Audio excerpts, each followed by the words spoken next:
Lady in White. I have to say, one of the things I hate the most is to have somebody walking behind me. It doesn't matter if it's a friend or a complete stranger. I just don't like it. I feel insecure, watched, and uncomfortable. You might call me paranoid, but honestly, for me, it's unbearable. Let me begin by saying that the reason I practically hate that is because of some occurrences during my childhood. All of the events that I will tell you actually happened, so you probably will understand that, for protection purposes, yourself, my family, and mine, I will avoid providing any names or locations. Also, you should know English is not my primary language. I was born in a small town surrounded by hills, factories, and railroads.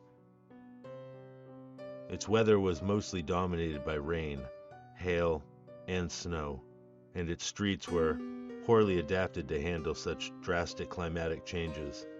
Being a small town, the places that you could visit during your spare time were limited, so it wasn't unusual that you saw half the town in the movies during the weekend, or even buying groceries for the week. There weren't many schools to attend, careers to study, or places to work. You just knew that if you lived there, you would probably do the same things everybody else did. You'd have the same friends you grew up with and probably marry one of them. People there were comfortable with this monotony. Extremely boring if you ask me. I hated it there. I guess the only cool thing is that whenever we had snow, school got canceled, and me and my brothers went outside to make snow angels and snow fights. Well, it was in this old, forgotten, and non-pretty little town that my parents bought their first house. It was relatively large, considering the continuous movement of trains, tractors, and traffic, chaos that was common every day. They were lucky enough to get a house away from all that, in a relaxed and familiar colony. It was originally a one-story house, which turned out to be perfect as there were only my parents and my two brothers. However, after I was born, space became an issue, so they decided to expand it and build a second floor. This is basically how the house was distributed. In the first floor was the dining room, the kitchen, one bedroom I shared with my older sister, a full bathroom, and a small hallway that led towards my older brother's room. On the second floor was a TV room, and at the end of my parents' bedroom with their respective bathroom. There was a small balcony with metal railing at the foot of the stairs to go to the second floor. It was pretty cool as you had a panoramic view of the TV room, and you didn't need to go all the way downstairs to call someone. You could just do it from the balcony. It was poorly designed, I must say, as the ceiling was at such a high level that not even a 6'5" tall person could reach it. This abnormal height between the floor and the ceiling caused everything to look darker than normal at night. Now that I think about it, it was a very strange house. I have good and bad memories during the 11 years I lived there. You could say we were a close but dysfunctional family. I got along well with my two older brothers, although it wasn't unusual that we had differences from time to time, as we were each 5 years apart. My parents, however, used to fight horribly almost daily, and unfortunately, my brothers and I were the main witnesses. These fights normally ended with my dad breaking something and leaving the house furious, and my mom crying and cursing out loud in our presence. My mom used to get very irritable and suffered from severe episodes of depression. She vented her frustration on us and exploited at the smallest detail by hitting us or saying things a child should not hear. After these episodes, she got full of remorse and promised us it would never happen again. It didn't matter how much we loved our parents and the fact that we understood that not everything could be perfect. We knew it would happen again. It was a vicious circle full of tension. You might be wondering, why do I tell you all of this? Well, I think it's important. I've heard some people say that a negative environment attracts negative things, but to be honest, I'm not sure if it applies in this case. Yes, my parents had trouble, but I always felt that these issues weren't intensified by whatever thing it was in that house. Trust me, it's not easy for me to recall all these bad memories, but I really need to get it off my chest. There is something that up until today I can't get out of my head, and that is the terror I experienced whenever I was on the second floor, and mostly near those stairs. Have you ever entered a friend's or stranger's house and gotten a heavy, suffocating vibe? Well, that's the kind of feeling I got whenever I went downstairs. I can't tell you when it started. I had that feeling since I can remember. It was just there. I had a golden rule to never get near that area when it got dark. Luckily for me, not. I woke up almost every night due to biological necessities. I couldn't stand going to the bathroom on my own because outside my bedroom you could see the edge of the stairs and that freaked me out. So I had no choice but to wake my older sister up, who unwillingly joined me. I wasn't inconsiderate, let me be clear. She used to do the same to me. Being together gave us a false sense of protection. I can't fully explain how I felt whenever I was near those stairs, the TV room or my parents' bedroom, but it wasn't pleasant. I felt watched, stalked, and unwelcome. I felt somebody was following me. I felt there was something there, something that wanted to harm me badly. I fell off those stairs more times than I can remember, even though I tried to be extremely careful.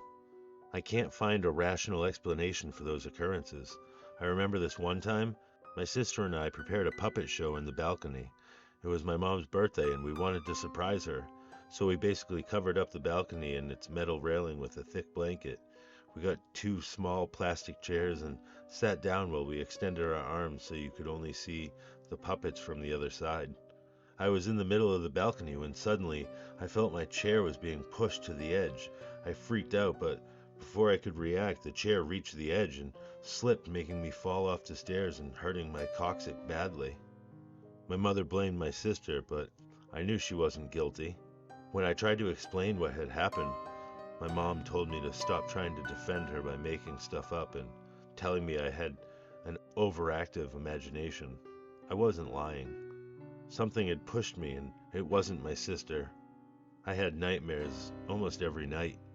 The funny thing is that my nightmares consisted of almost the same things, slight variations. It always started with me waking up at night with an extreme thirst. When I headed to the kitchen for water, I stopped to watch a curious porcelain doll with dark hair and a white dress in the balcony. When I got close to her, I noticed one of her arms move and an evil glint in her eyes. At that moment, I realized that something was not right. Something was inside that doll, and whatever it was, it wanted me. Terror filled me over. I knew it was coming for me, and if I wanted to live, I had to run and reach my bedroom. Only then I would be safe. That's what I did.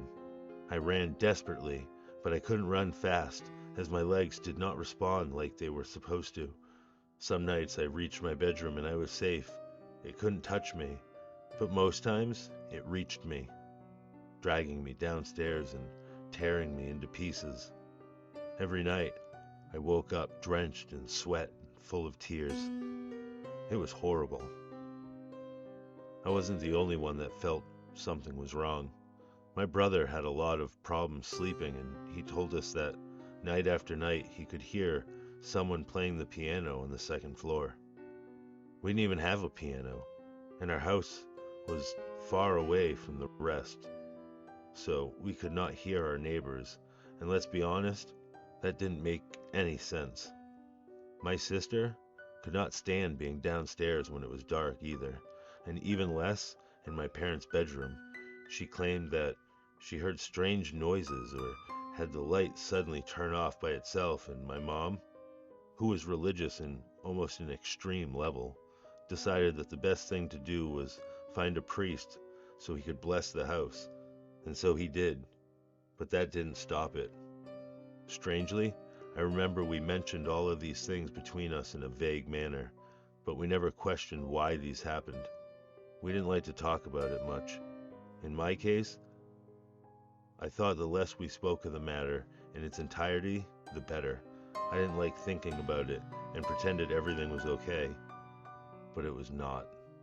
As time passed, my parents fought more constantly, and my nightmares grew worse. I remember vividly one dream in which my father was lost. We were desperately looking for him all over the house, and I thought I had lost the battle when I found a hidden, long corridor in the closet of my parents' bedroom. Once followed, I would run into a dusty trunk. Opening it, I found a smaller box, and inside was my father, cut into pieces. Within me, I knew someone or something in that house had killed him, and it would come for us next. I remember I woke up crying and shaking, and went directly to check on my dad, but he wasn't home. I went outside, and I couldn't believe what I was seeing. His car was completely smashed. It turns out he had an accident when trying to leave the house, and he was in the hospital. Fortunately, there were no complications, and he was back with us the next day. Anyway, I think I'm losing track here.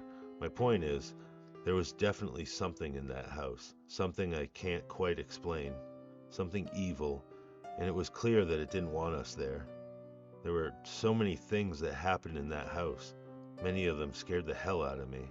But among all of them, there was this one particular event that marked me completely. I was around 10 years old. I woke up as usual late at night, this time due to an extreme thirst. I wanted a glass of water, but I didn't want to go alone to the kitchen, so, as always, I turned to my sister to go along with me. This time, though, it was different. No matter how many times I tried, she did not wake up. She just ignored me. I was scared, but I couldn't stand the thirst. Besides, my throat was raspy. I decided to go to the kitchen alone and made up my mind not to look to the balcony stairs section when I got back to my room. Believe me, I don't think I've ever wanted to drink water that much.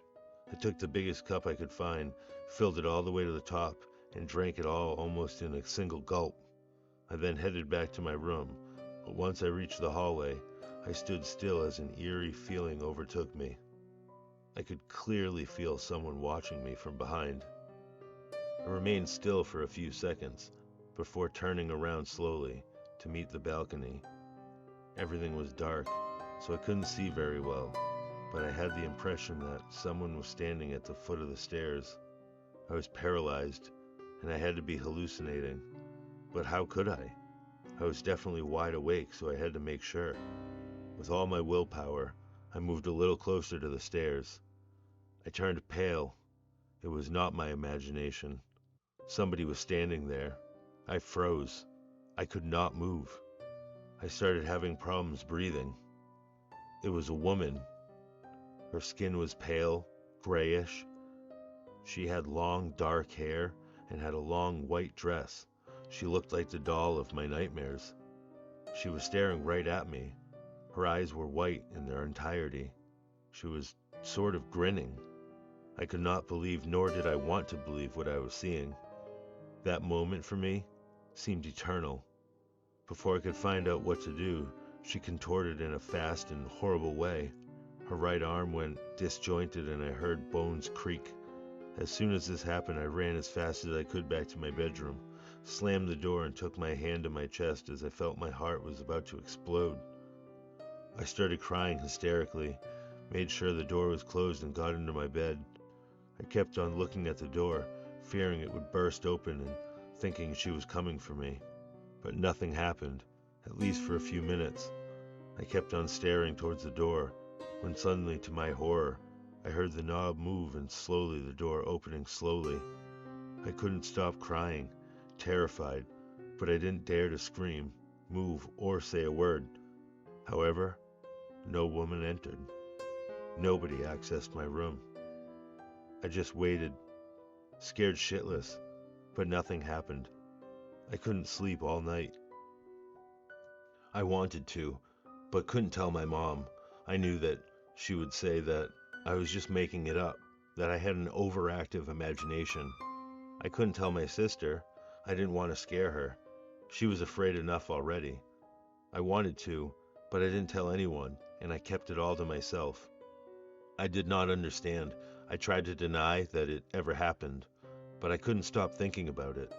It became part of me, and it tormented me. Every night in my dreams, she came for me.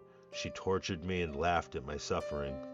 A couple of months later, one of my cousins came for vacation. He spent the night on the couch down in the TV room. The next day, when we all woke up, we found him in the kitchen wandering. He was shaking. His face was pale. He had dark circles under his eyes.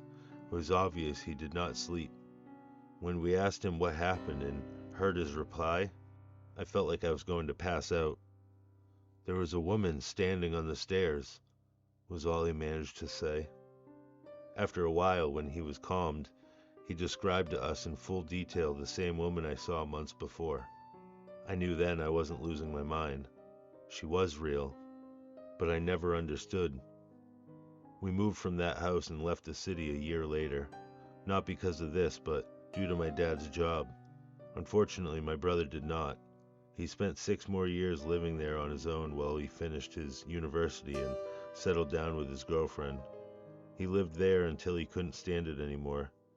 He moved in with us after that and told me that he was afraid of it. He did not want to go back to it. He told me he saw horrible things, and whenever I asked him what those were, he went mute. I never knew what he meant. I never knew what he went through, but he was clearly traumatized by it. He was never the same. I regret it still, not being there for him, to have left him alone when we moved out. The house is currently abandoned, and I haven't been there in more than 10 years. And believe me, I don't intend on going back. This might sound weird, but the other day I was talking to one of my best friends about this matter, and he told me that there might be something or someone buried in that house. When he told me that, I felt chills. That would explain a lot. We were a broken family, but even still, we loved and took care of each other. I like to think that the being that habited that house did not hurt us physically because of this, but it almost reached that level. Up until today, sometimes I still ask myself, who was that woman and what did she want? Why was she tormenting us? I don't think I'll ever have the answer, and I don't really want to know.